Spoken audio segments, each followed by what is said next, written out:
आज हम लोग हमारे पास ये 9 किलोवाट का हीटर है।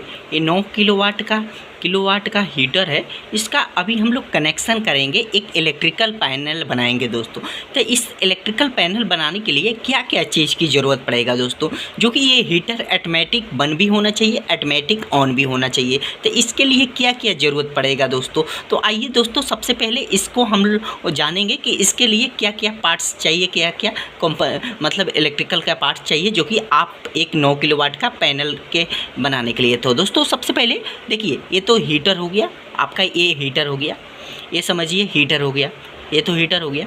फिर उसके बाद में दोस्तों यहाँ पर एक देख सकते हैं, एक एमसीबी चाहिए मेन लाइट को बंद चालू करने के लिए। इसको मेन लाइट को जो बंद चालू करने के लिए, ताकि मतलब मेन लाइट को। फिर उसके बाद में दोस्तों एक कंडक्टर चाहिए, जो कि यहाँ पर आप लोग देख सकते हैं 32 एम्पीयर के यहाँ पर कंडक्टर है, जो कि एक कंडक्टर क्या है कि डिजिटल टेम्परेचर कंट्रोलर है दोस्तों। ये क्या करता है कि टेम्परेचर सेंस करता है। यहाँ क्या करता है, इससे टेम्परेचर दिखता है। ये टेम्परेचर को मतलब ये डिस्प्ले जो दिख रहा है यहाँ पर 54 मतलब दिख रहा है, 54 डिग्री आपको दिख रहा है। तो ये टेम्परेचर है दोस्तों, यहाँ पर देख सकते हैं 54 ये है। तो इसका सेंस कैसे करता है दोस्तों, ये तो कंट्रोलर है, ये तो खाली डिस्प्ले है, ये डिस्प्ले है। इसके लिए एक सेंसर होता है दोस्तों, इसको बोलते हैं या आरटीडी टाइप हो सेंसर हो, या पीटी हैंडेड सेंसर हो दोस्तों। दो टाइप का होता है, आरटीडी, पीटी हैंडेड, जे टाइप, के टाइप, अलग अलग मतलब जगह पे अलग अलग सेंसर को इस्तेमाल करते हैं दोस्तों। तो देखिए दोस्तों, एक तो हो गया हमारा टेम्परेचर कंट्रोलर, फिर उसके बाद पीटी हैंडेड सेंसर, उसके बाद में एक कंडक्टर। एक कंडक्टर क्या काम होगा दोस्तों कि ये जो रिले है, रिले से ऑन ऑफ करने का यही काम करेगा दोस्तों। ये तो 3 फेज सप्लाई है, तो इसको ऑटोमेटिक चालू बंद कौन करेगा, ये जो डिजिटल टेम्परेचर कंट्रोलर लगा है यही करेगा दोस्तों। तो आइए दोस्तों वीडियो को शुरू करते हैं, किस तरीके से वायरिंग होगा। सबसे पहले हम लोग वायरिंग करेंगे दोस्तों। इसके लिए 3 इंडिकेटर भी ज़रूरत पड़ेगा दोस्तों। तो आइए दोस्तों सबसे पहले हम लोग कनेक्शन करें। सबसे पहले दोस्तों हम लोग यहाँ पर क्या करेंगे, यहाँ पर हम लोग आर फेस कनेक्ट कर देंगे, इस वाले एमसीबी को इनपुट सप्लाई दे देंगे। फिर उसके बाद में दोस्तों यहाँ वाई फेस दे देंगे। फिर उसके बाद में दोस्तों यहाँ बी फेस दे देंगे। फिर उसके बाद में दोस्तों यहाँ पर हम लोग न्यूट्रल दे देंगे। उसके बाद में दोस्तों अब क्या करेंगे, यहाँ पर हम एक क्या करेंगे कि ये इंडिकेटर लगाना है। तो इंडिकेटर लगाना है हमको, यहाँ पर क्या है कि मेन जैसे ही हमने एमसीबी को चालू करूँगा तो हमारा इंडिकेटर जल जाएगा, ताकि हमको लगेगा कि एक कंडक्टर में सप्लाई चला गया। तो आइए दोस्तों सबसे पहले हम लोग आर फेस के लिए यहाँ पर इंडिकेटर एक हम लोग यहाँ पर दे देंगे। इस तरीक़े से इंडिकेटर देंगे। आर फेस हमारा हो गया। फिर यहाँ पर हमारा बी फेस हो गया, वाई फेस।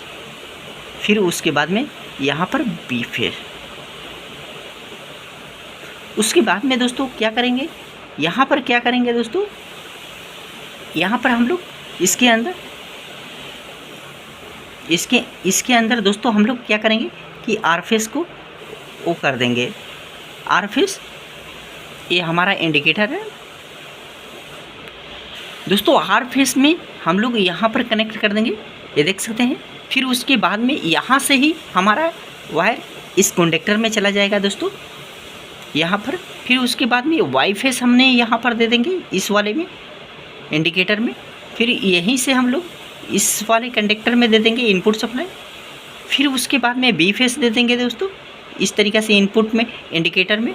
यहीं से हम लोग फिर इसको दे देंगे। यहाँ पर हो गया हमारा तीनों सप्लाई इंडिकेटर। अब हम लोग दोस्तों इसके अंदर तीनों को कॉमन कर देते हैं दोस्तों। यहाँ पर तीनों को हम लोग ब्लैक न्यूट्रल सप्लाई हमको यहाँ पर न्यूट्रल दे दिए दोस्तों। इस तरीक़े से आपने देख लिया दोस्तों, यहाँ पर हमने न्यूट्रल दे दिया, तीनों को हम लोग न्यूट्रल दे दिया दोस्तों, ताकि इसको अच्छे तरीक़े से हमने कर देते हैं दोस्तों, ताकि अच्छे तरीक़े से लगे। इस तरीक़े से यहाँ पर हमने इस तरीक़े से इंडिकेटर दे दिया दोस्तों। उसके बाद में अब क्या करेंगे दोस्तों, अब 3 फेज सप्लाई हमारा कहाँ गया, एमसीबी में गया है। एमसीबी में एमसीबी में इनपुट सप्लाई हमारा RYB 3 फेज सप्लाई हमारा एमसीबी से होते हमारा इंडिकेटर में चला गया। ये इंडिकेटर है, indicator R phase, Y phase, B phase. फिर हम लोग इसको न्यूट्रल भी दे दिए हैं, फिर यहाँ पर हमने कंडक्टर में भी दे दिए हैं दोस्तों। अब कंडक्टर से सीधे हमारा क्या होगा कि इस तरीक़ा से ये जो हीटर होता है दोस्तों, पहले हीटर को आप थोड़ा कनेक्शन के बारे में समझ लीजिए, ताकि आपको जब कनेक्शन करें तो इसको मतलब वो दिक्कत ना हो दोस्तों। इसलिए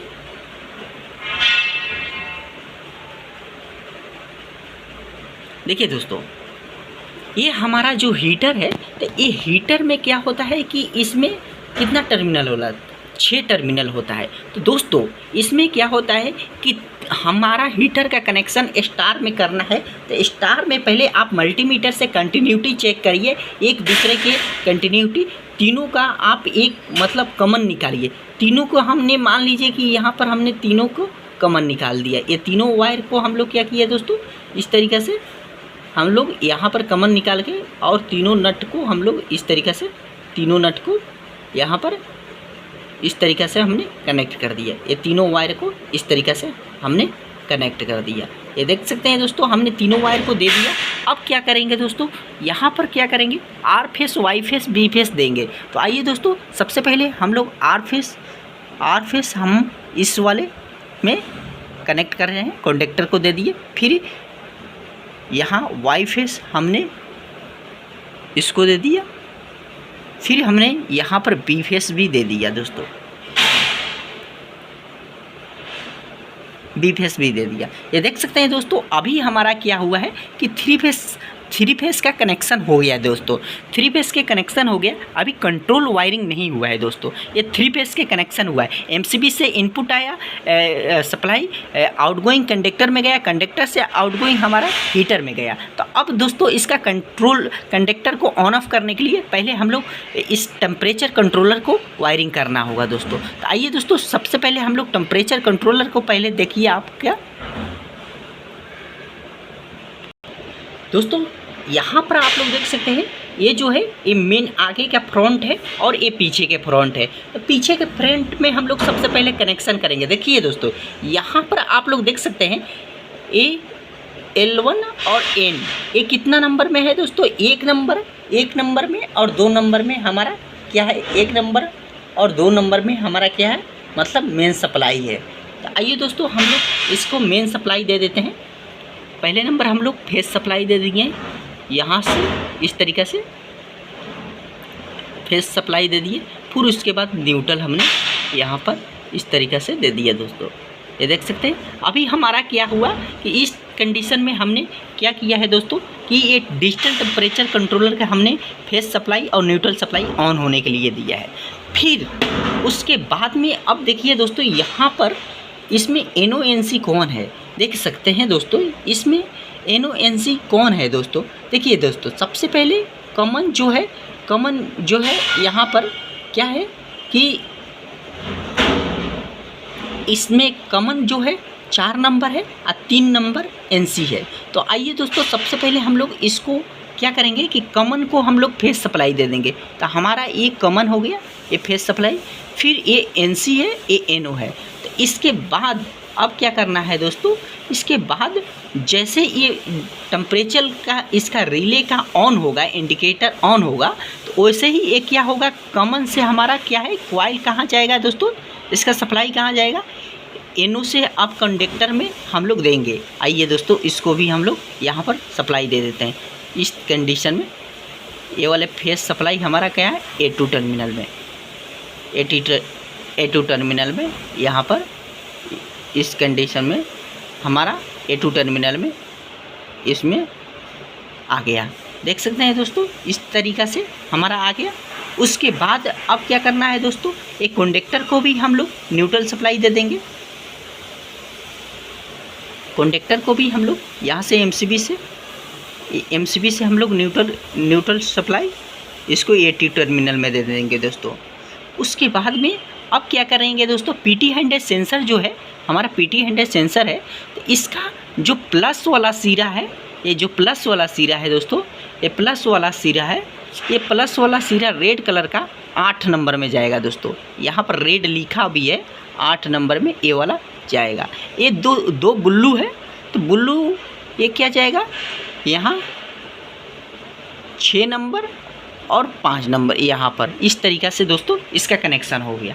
तो इस तरीक़ा से दोस्तों एक डिजिटल टेम्परेचर कंट्रोलर से आप हीटर का कनेक्शन मतलब इस तरीक़ा से कनेक्शन होता है। इसका कनेक्शन यही होता है दोस्तों कि एक हमारा डिजिटल टेम्परेचर कंट्रोलर हो गया, फिर एक मेन लाइन का बंद करने के लिए 3 फेस MCB हो गया, उसके बाद यहाँ पर एक कॉन्डेक्टर हो गया, फिर यहाँ जैसे ही इसका डिजिटल टेम्परेचर कंट्रोलर का रिले ऑन होगा तो ये वाला सप्लाई सीधे हमारा यहाँ से कॉन्डेक्टर ऑन होगा, तो कंडक्टर ऑन होगा तो हमारा यहाँ क्या होगा कि मतलब यहाँ हमारा हीटर ऑन हो जाएगा। तो इस पर आप सेट पॉइंट कर सकते हो कि आपका मतलब कितना पे मतलब हीटर ऑन होना चाहिए, कितना टेम्परेचर पे ऑन होना चाहिए और कितना पे बंद होना चाहिए दोस्तों। तो इस पे सेटिंग होता है दोस्तों। इसका पैरामीटर में जाके इसमें ये वाला डाउन की से 3 सेकंड पे जाके यहाँ पर आप पहले RTD सेट कीजिए, उसको फिर सेट पॉइंट कीजिए और उसके बाद इसका मतलब टेम्परेचर मतलब चेक कीजिए कि कितना पे आपको कराना है। तो दोस्तों इसी तरीक़े से